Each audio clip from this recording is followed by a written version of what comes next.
Jamal Richardson's day had started like any other, a gray, overcast Tuesday in late October, the air thick with the scent of rain and fallen leaves.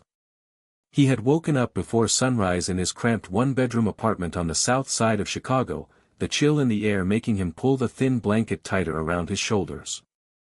His alarm clock buzzed sharply at 5:30 a.m., and with a groan, he swung his legs over the side of the bed, rubbing his hands over his tired face. Life had been hard for Jamal lately. At 28, he carried the weight of too many responsibilities, working long shifts at Greenfield Market, an aging grocery store that barely kept its doors open, worrying about his mother's worsening health. Her diabetes had recently led to a hospitalization he couldn't afford, and trying to make sure his younger brother, Malik, stayed in school and away from the trouble that lurked on the streets. The world didn't make it easy for young black men like Jamal, and he felt the pressure every single day, like a storm cloud hanging low over his head. That afternoon at the store had been no different. Jamal manned the register near the entrance, scanning groceries, bagging items, and offering polite nods and practiced smiles to customers who often looked right through him, as if he were part of the furniture. The store's fluorescent lights buzzed faintly overhead, casting a cold, sterile glow over the aisles stocked with canned goods, discount cereals, and half-wilted produce. The soft crackle of an old radio played Motown classics in the background, a faint soundtrack to Jamal's weary thoughts. It was around 4:15 p.m. when she walked in, a frail elderly white woman, dressed in a beige wool coat buttoned all the way to her chin, with a pale blue scarf wrapped tightly around her neck. Her silver hair peeked from beneath a wide-brimmed hat, and her gloved hands gripped the handle of a shopping cart that squeaked with every step she took. Her face was a map of lines, the deep creases around her mouth and eyes hinting at a lifetime of hardship, yet her eyes, icy blue and sharp, still held a flicker of fire, the kind that could freeze a person in place. Jamal noticed her almost immediately.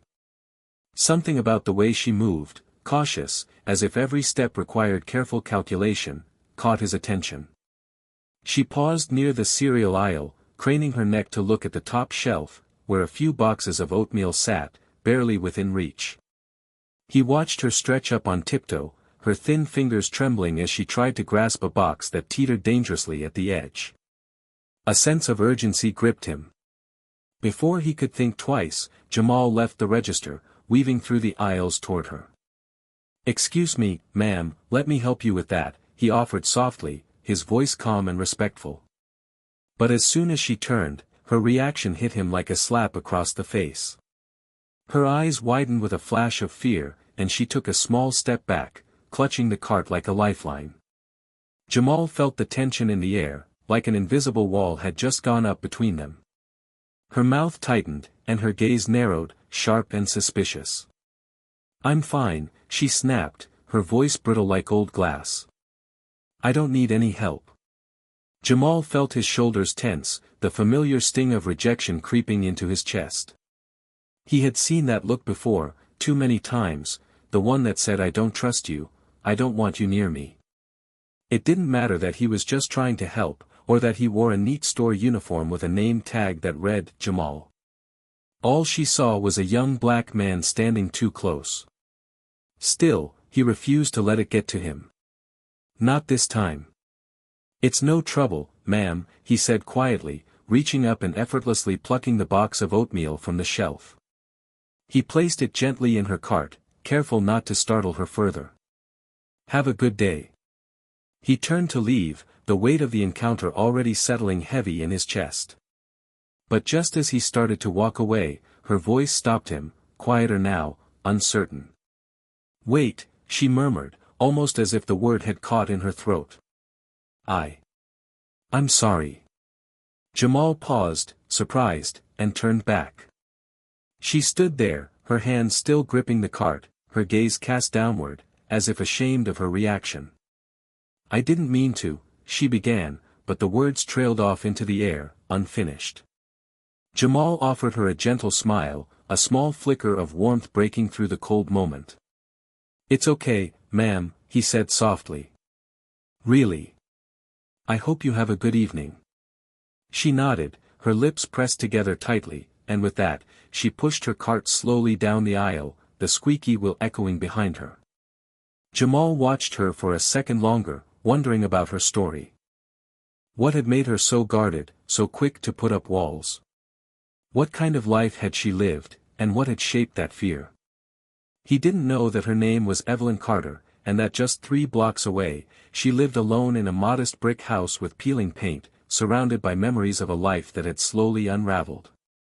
She had lost her husband, Frank, to a heart attack 10 years ago, and her only son, David, had cut ties with her years before, an argument over politics that had spiraled out of control and never been repaired. Loneliness had crept in like a fog, thickening over time, and bitterness had settled into her bones like an unwelcome guest she couldn't evict. Outside, the sky darkened, rain beginning to tap softly against the store windows. Jamal glanced at the clock again, 4:30 p.m. The rest of his shift stretched out before him like an endless road. He sighed, returning to the register, but something lingered, an odd sense that the encounter had shifted something, however small. He didn't know that in just a few days, his life and Evelyn's would collide again in a way neither of them could have expected. But for now, all he could do was keep going, one customer at a time, while the storm outside gathered strength. Evelyn Carter's house stood quietly on the corner of Maple Street, a modest 2-story brick home built in the 1950s, with a crooked picket fence and a garden that had once been the pride of the neighborhood. Now, the paint on the fence was chipped, the flower beds overgrown with weeds, and the mailbox leaned slightly to the left, as if the weight of years had finally become too much. Inside, the house echoed with a hollow silence, a quiet so heavy it seemed to seep into the walls, into the very bones of the place. Every clock tick, every creak of the floorboards beneath her worn slippers, every faint hum of the refrigerator seemed amplified, like the house itself was reminding her that she was alone. Evelyn moved slowly through the living room, pausing to straighten a photograph on the mantel. It was a picture from 1974, her, Frank, and David standing together in front of the Christmas tree. Frank's arm was draped around her shoulders, his grin warm and familiar. David, then a lanky boy of 10, wore a goofy paper crown and held up a candy cane like a sword. Evelyn's smile in the photo looked different, softer, less burdened by the years. She stared at it for a long moment, her fingers lightly brushing over the glass. "It's been so long," she whispered under her breath, her voice catching. The years had not been kind to Evelyn. After Frank's sudden death, the house had grown colder, emptier. The sounds of laughter, of footsteps, of David's teenage music blaring from his room had been replaced by the quiet hum of the television and the occasional chirp of the kettle on the stove. Her neighbors had moved on, the block slowly changing as young families came and went. And then, there was the fight with David, that ugly, sharp-edged argument over politics, over the state of the country, over who was to blame. She had told him, in a moment of anger, that if he didn't respect her views, he didn't need to come around anymore. And he hadn't. That had been 6 years ago. Evelyn couldn't remember the last time she had heard her son's voice, or the sound of a grandchild's laughter, if David had even started a family of his own. She didn't know.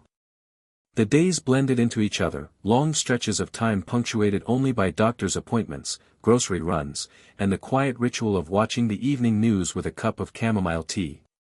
That evening, after her tense encounter with Jamal at the grocery store, Evelyn sat in her kitchen staring at the box of oatmeal on the counter. It was silly, she knew, getting so flustered over something so small. But the look on that young man's face had haunted her, the way his shoulders had tensed, the flicker of hurt in his eyes when she recoiled. It was a look she had seen before, on the faces of the delivery boys who brought her packages, on the young black man who lived across the street with his family, on the teenagers who hung out near the bus stop. That look of quiet frustration, of knowing they were seen as a threat first, as a person second. Had she really become that woman? The thought gnawed at her, unsettling in a way she couldn't quite put into words. Evelyn had always thought of herself as a kind person, someone who believed in fairness, in helping others. But the truth was, over the years, fear had crept into her heart like a slow, invisible poison, fed by news stories, by whispered warnings, by the isolation that had swallowed her life whole. She stirred her tea absent-mindedly, staring out the window as the rain tapped softly against the glass. The streets shimmered with puddles, and the streetlights cast long, golden reflections on the wet pavement. Across the street, she saw her neighbor, Mrs. Alvarez, ushering her grandchildren inside, their laughter ringing out into the dark. It felt like another world, one she no longer belonged to. A soft knock at the door startled her. Evelyn set down her tea, her heart skipping a beat. Who could it be at this hour? She moved cautiously to the door, peeking through the peephole. On the other side, standing under a dripping umbrella, was Jamal. Her breath caught in her throat. For a moment, she just stared, unsure whether to open the door. Then, gathering her courage, she unlocked it and pulled it open just a crack. "Yes?" she asked, her voice wary. Jamal offered a hesitant smile, holding out a small brown paper bag. "Sorry to bother you, ma'am. I noticed you left this at the store earlier." Inside the bag was a carton of eggs she had forgotten in the checkout line. Evelyn's eyes widened in surprise. She had been so flustered, she hadn't even noticed the missing item. A strange mixture of gratitude and embarrassment washed over her. "Oh," she breathed. "Thank you, that's very kind of you." Jamal shrugged, raindrops sliding down his jacket. "No problem. I just thought, well, I figured you might need them." For a beat, they stood there, the sound of the rain filling the silence.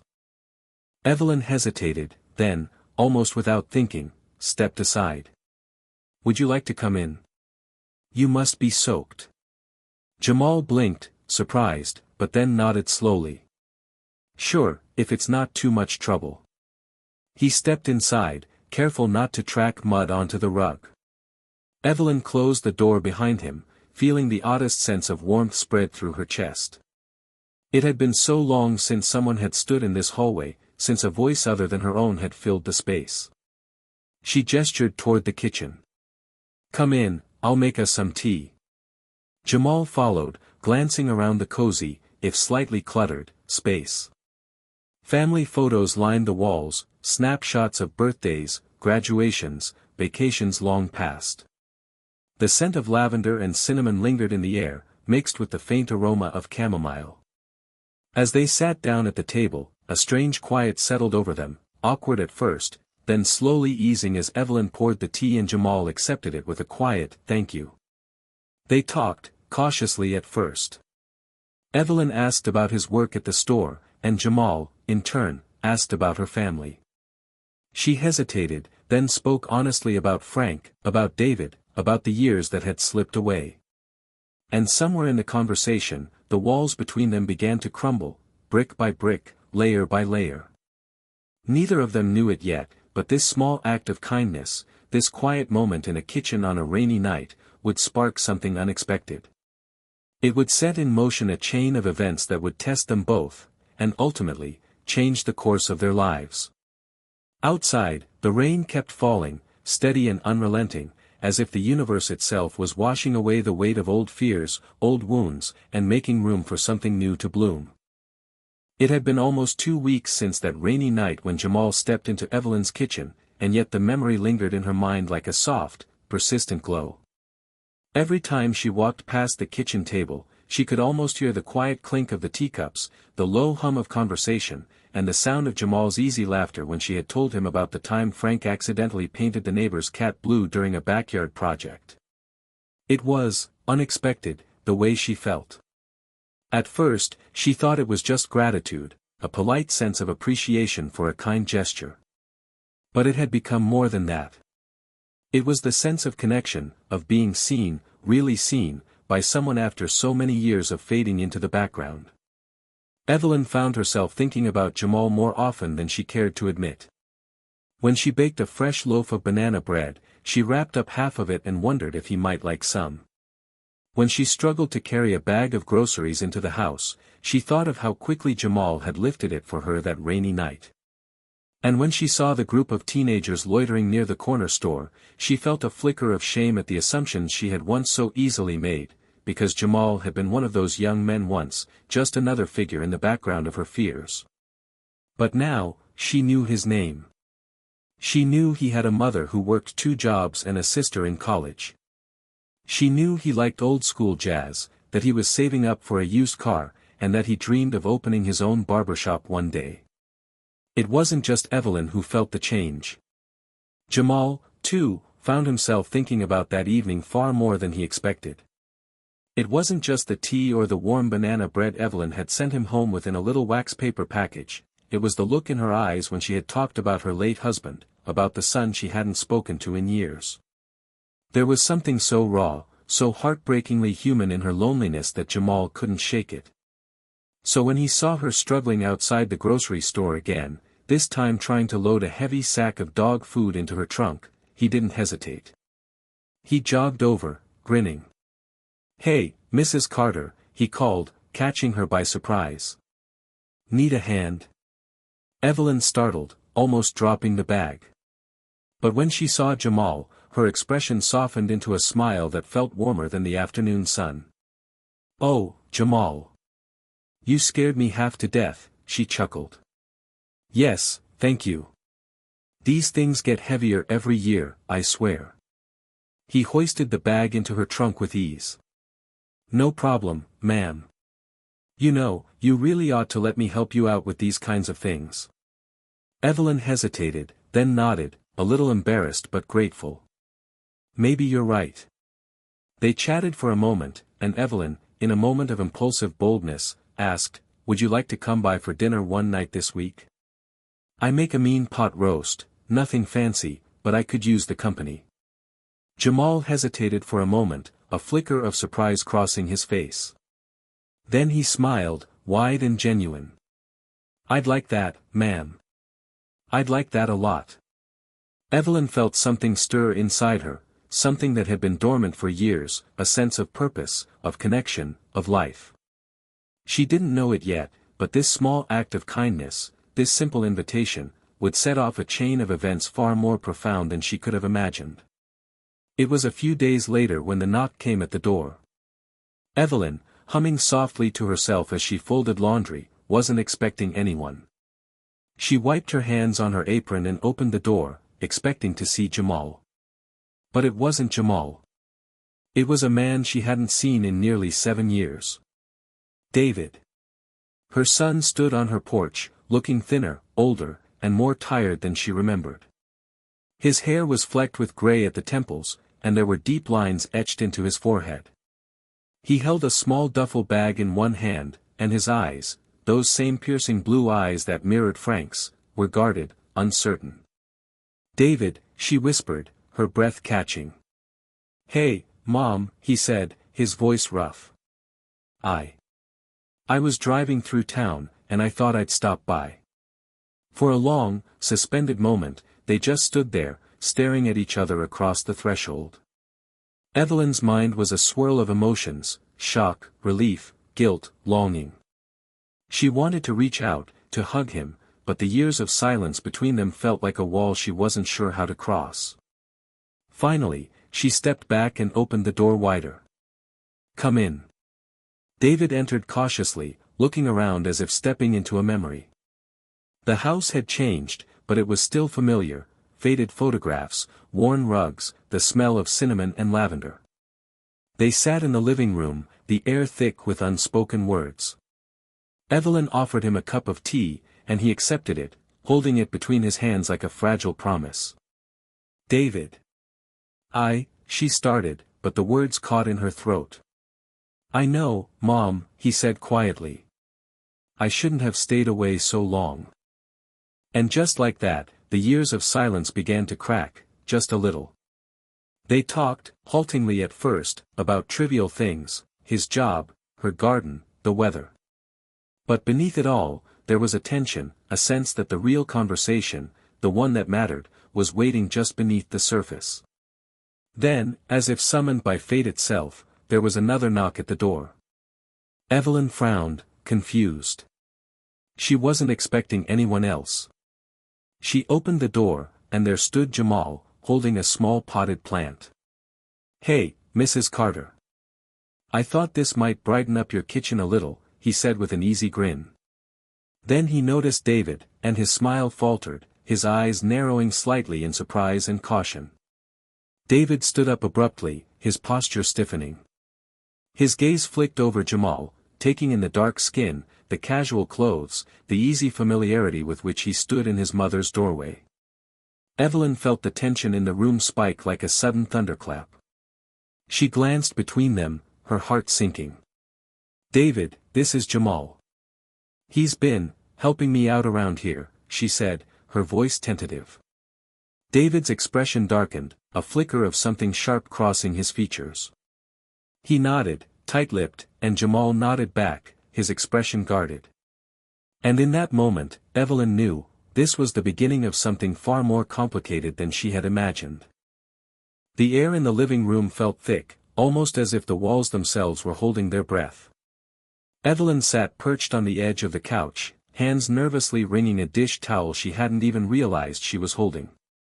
Her son David stood near the window, arms crossed over his chest, his gaze flickering between Jamal and Evelyn like a storm cloud ready to burst.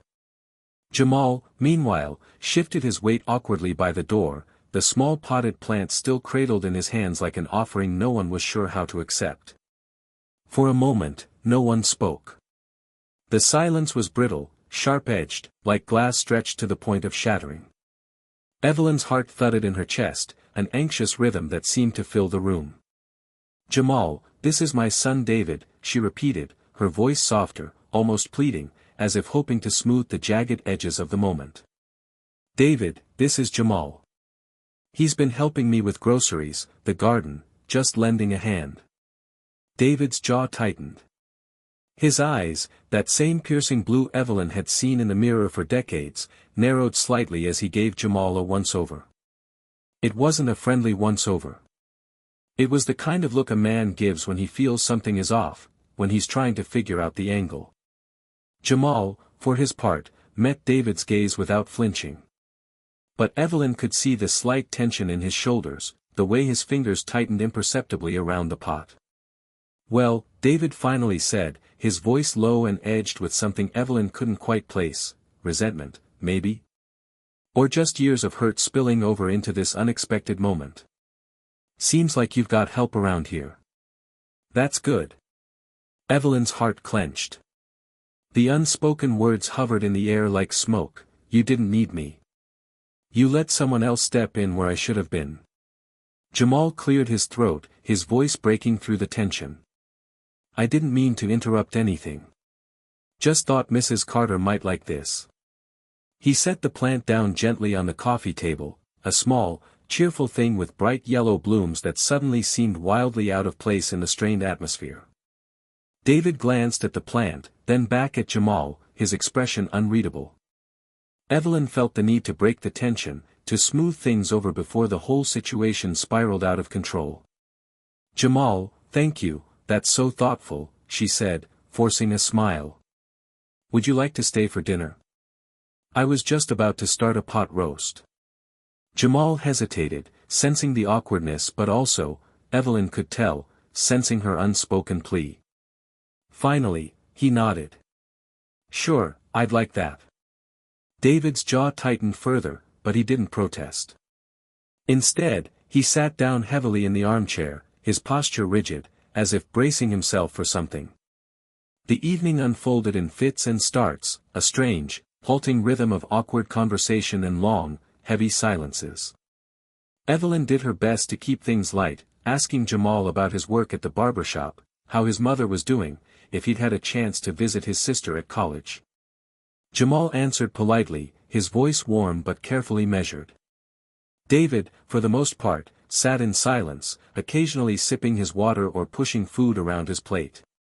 But Evelyn could feel it, an undercurrent of tension that hummed beneath every word, every glance. And she could see it in Jamal's eyes, the quiet hurt when David made a pointed comment about people taking advantage of kindness or not knowing a person's real intentions. Jamal didn't rise to the bait, but Evelyn could see the subtle shift in his posture, the way his hands stilled, his smile tightened. At one point, when Evelyn got up to check on the roast, she heard their voices in the next room, low, tense. "I'm not sure what you think you're doing here," David was saying, his voice cold. "I'm just trying to help," Jamal replied, steady but firm. "Yeah. Well, maybe you should find someone else to help. My mother's fine. She didn't seem fine when I found her struggling with groceries in the rain." A sharp pause. Evelyn's breath caught in her throat. "That's not your business," David snapped, his voice rising just enough for Evelyn to hear the crack of anger in it. Jamal's reply was quiet but steady. "Maybe it should be someone's business if nobody else is stepping up." Evelyn's hands trembled as she stirred the gravy, her eyes stinging. She knew what this was about. David wasn't angry at Jamal, not really. He was angry at himself. Angry at the years that had slipped away, at the father he'd lost, at the mother he'd abandoned in his own grief. But instead of facing that pain, he was directing it at Jamal, the easy target, the outsider. When she returned to the table, the conversation had cooled, but the tension lingered like a fog.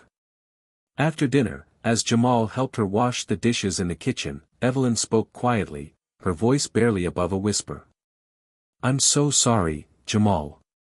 It's complicated." Jamal glanced at her, his dark eyes softening. "It's okay, Mrs. Carter. I get it." But Evelyn could see the weariness in his posture, the heaviness in his gaze. It wasn't okay. And deep down, she knew it. As Jamal left that evening, Evelyn watched from the doorway, her heart aching. David sat silently in the living room, staring at the muted glow of the TV, lost in his own storm of thoughts. And in that moment, Evelyn realized she was standing at the crossroads of her life, between the past that had shaped her and the future she wasn't sure she had the courage to embrace. She just didn't know yet that the storm brewing between these two men would soon become something far bigger than any of them could have imagined. Evelyn couldn't sleep that night. She lay in bed, staring at the ceiling, her mind a tangle of memories and worries. The rain had started again, a slow, steady tapping against the window that somehow mirrored the ache in her chest. She thought of Jamal, the way his shoulders had tensed under David's pointed words, the quiet dignity in his voice when he said, "Maybe it should be someone's business." And she thought of David, sitting on the couch like a man adrift in his own life, a stranger in the home he had once known so well. The house felt heavier than ever, every shadow stretched long and dark across the walls. Sometime after midnight, she heard it, muffled voices, low and heated. Her heart jolted. She slipped out of bed, her bare feet cold against the hardwood floor, and crept down the hallway. The voices grew clearer, sharper. "Why do you keep coming around here, man? What do you want from her?" David's voice, tight with barely contained anger. "I told you, I'm just trying to help," Jamal replied, his tone calm but firm, like someone who had learned long ago not to back down, no matter how loud the world got around him. "She doesn't need your help," David snapped. "She's my mother. And where were you when she was carrying groceries alone in the rain?" Jamal's voice cut through the air like a blade. "Where were you when she was trying to fix that broken gate or when she was sitting alone on the porch, waiting for someone who never showed up?" Evelyn's breath hitched. She pressed her hand against the wall, steadying herself as the weight of those words settled into her chest. There was a pause, a heavy, hanging silence, and then she heard the unmistakable sound of something crashing, glass shattering on the floor. Her pulse spiked. She rushed into the living room just as Jamal stepped back, his eyes wide with a mix of shock and hurt. David stood in front of him, fists clenched, breathing hard. A vase lay shattered on the floor between them, water and petals spreading across the carpet like a slow, blooming wound. "Enough." Evelyn's voice cracked through the tension, sharp and commanding. Both men turned to her, their faces drawn and raw. She moved between them, her hands trembling but steady. "This is not who we are. Either of you." David looked at her, something in his face crumbling. "I'm just trying to protect you, Mom." Her heart clenched. "From what? From someone who has been nothing but kind to me? From someone who saw me as a person who needed help and didn't turn away?" David's jaw worked, but no words came. Jamal's gaze softened, but he took a step back, giving them space. Evelyn took a deep, shuddering breath, the words pouring out before she could stop them. "I'm tired, David. Tired of pretending everything's fine, tired of pretending I don't need anyone." Her voice wavered. "I've been lonely, and Jamal, he saw that. He didn't judge me. He didn't look away." The room went still. David's face was pale, and Evelyn could see the storm in his eyes, not just anger, but grief, guilt, and something deeper, fear. And then, as if the universe had been holding its breath for this very moment, the world outside erupted in a fury, thunder cracking so loud the walls seemed to tremble, rain lashing against the windows in sheets. The lights flickered once, twice, then died, plunging the house into darkness. For a moment, there was only the sound of the storm outside and the uneven breathing of the three of them, caught in the eye of a different kind of storm. "Mom."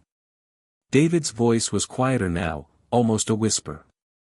"I'm here," she said softly, reaching for him. He took her hand, his fingers cold and shaking. Jamal, standing a few feet away, looked at them, at the family he was both part of and not. His eyes were filled with something Evelyn couldn't quite name, empathy, maybe. Or understanding. Or perhaps just a quiet resolve. Suddenly, there was a sharp, splintering crack from outside, the unmistakable sound of a tree branch splitting and crashing down. Evelyn's heart leapt. "The old oak by the garage," she whispered. "It's been rotting for years." David's eyes widened. "Mom, stay here. I'll check it out." But Jamal was already moving, grabbing a flashlight from the kitchen drawer, his movements quick and sure.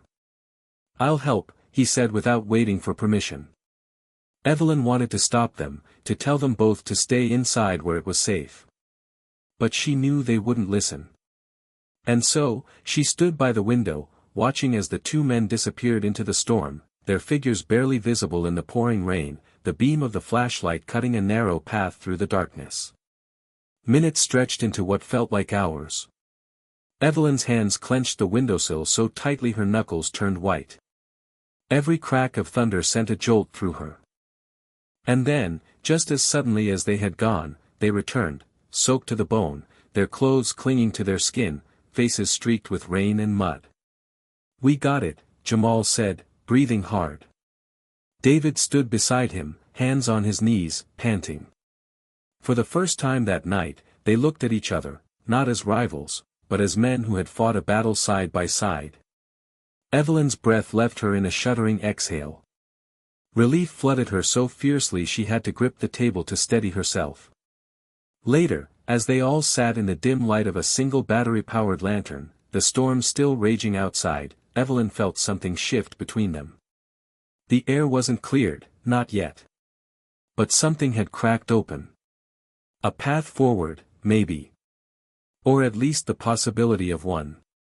And as Jamal sipped the hot tea Evelyn had made, and David sat quietly across from him, their gazes occasionally meeting in tentative truce, Evelyn realized that sometimes, the most unexpected storms brought the most unexpected forms of healing. But little did they know, the real test, the moment that would define them all, was still to come. It was a quiet Sunday morning when David finally worked up the courage to do what he knew he should have done a long time ago. The sun peeked through the half-closed blinds, casting long shadows across the floor of his small apartment. He sat there in silence, staring at his phone on the kitchen table, fingers hovering over the screen, unsure whether to call or just show up. His stomach twisted with guilt. After a deep breath, he grabbed his keys and stepped outside. The air smelled like cut grass and fresh rain, and for a moment, he just stood there, taking it in, wondering if he was too late. Down the street, in a modest apartment above the corner bodega, Jamal sat at his small kitchen table, flipping through a stack of mail he'd been avoiding. His mind wandered back to that day at the grocery store, the tension in David's voice, the way Evelyn had looked so fragile yet strong at the same time. It all felt like a mess he hadn't asked for, but somehow had become a part of. A knock at the door broke his thoughts. Jamal opened it to find David standing there, hands in his pockets, looking like a man who'd barely slept. "Hey, man," David said, voice low. Can I come in?" Jamal hesitated for a second, then stepped aside. "Yeah. Sure." They sat down at the table, a small stack of unopened mail between them. The silence was heavy, but David finally broke it. I've been doing a lot of thinking," he started, eyes fixed on a chipped spot in the table. "I owe you an apology, Jamal. I was way out of line. And not just the other day. I've been carrying a lot of anger for a long time, and I took it out on you, and that's not fair." Jamal leaned back, arms crossed, listening quietly. His face was calm, but his eyes watched David carefully. David swallowed hard. "I judged you without knowing you. I assumed the worst because I was angry. At life, at my own mistakes. And I took it out on you. That's not the man I want to be." For a moment, Jamal didn't say anything. Then he sighed and leaned forward, elbows on the table. "Look," he said, voice steady, "I get it. We all have stuff we're dealing with. And yeah, you came at me pretty hard, but you're here now. That says something." David nodded, his shoulders relaxing slightly. "I don't expect us to be friends overnight, but I just want to say thank you. For being there for my mom when I wasn't. For helping her. She told me everything, you know. About the groceries, the doctor's appointment, the night she slipped and you were the one who helped her up. You didn't have to do any of that." Jamal nodded, his expression softening. "Evelyn's a good person. Reminds me a lot of my own mom. And honestly, man, we need more of that in the world. Helping each other, not tearing each other down." David smiled faintly, a mixture of relief and humility. "Yeah. You're right." A few days later, they both found themselves back at Evelyn's small house. She had baked a peach cobbler, and the smell filled the cozy kitchen. The table was set for three, and for the first time in a long time, there was laughter. Light conversation flowed, and the tension that had once hung like a thick fog seemed to have lifted, replaced by something else, something lighter. Evelyn looked across the table at her son, then at Jamal, and her heart swelled. She'd seen so much division in her life, so many walls built where bridges should have been, but now, in her own home, she saw something different. Something better. As the evening wound down, David helped Jamal wash the dishes. Standing side by side at the sink, they talked about football, old movies, and the best barbecue spots in the city. It wasn't forced, it just felt easy. Before leaving, David turned to Jamal and held out his hand. "I don't know what comes next, but I'm glad we talked." Jamal shook his hand, a firm, honest grip. "Me too." As David walked out into the cool night air, he took a deep breath. For the first time in what felt like forever, he felt lighter. Like maybe, just maybe, things could get better from here. And Evelyn, standing in the doorway, smiled as she watched them. She knew life would still throw its punches, but tonight, she was grateful. Grateful for second chances, for unexpected kindness, and for the courage to admit when you're wrong.